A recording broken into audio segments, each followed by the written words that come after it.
Hello mga friendship and sisi! For today's ganap, tara! Samahan niyo naman ako magtambay dito sa may coffee shop. Alam niyo ba, sanay na talaga akong lumabas na mag-isa.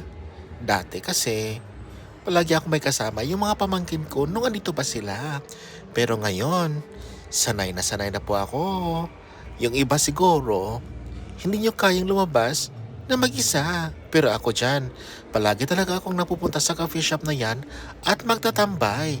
At dyan ako palagi nakaupo. At same din yung ino-order ko. Yung paborito kong red velvet na cookies. Hindi siya cookie, muffin pala. At saka napaka-creamy. Ang sarap niyan. At may partner na latte. Diba? Talagang minsan may nakatingin sa akin. Siguro iniisip nila, ang lungkot siguro ng buhay niya kasi siya lang mag-isa.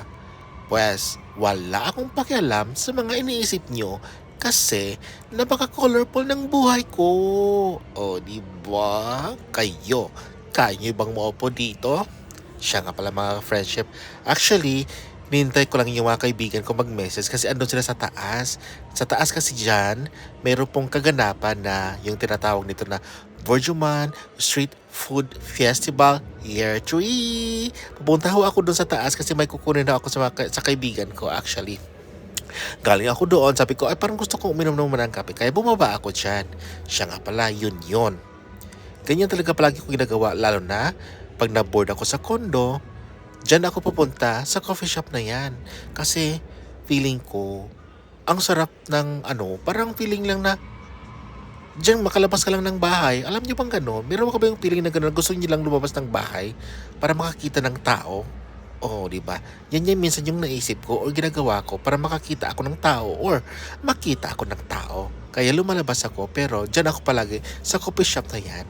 Kasi nga, gusto ko dyan kasi tahimik. Walang masyadong tao kasi nasa corner kasi siya. Nasa dulo siya ng isang mall. O kaya, siguro, kayo, gusto niyo ba ng kape at saka muffins na yan? Sabihin niyo lang. Para bibili din kayo. Akala niyo bibilin ko kayo? Hindi no. Hindi ba nga ako pinasahod ni Lomets kaya wala mo ng libre. Siya mga ka-friendship. Kung saan man kayo sa Dako Mundo, kape na tayo. Lalo na sa panahon ngayon na ang init. So init lang talaga ang nagpapainit. Char. Ano ba sabi ko? Init lang talaga pero hindi ko na alam. Basta kape lang talaga ang nagpapainit. Ayun na nga. Basta na, ito na nga lang. Uwi na nga ako.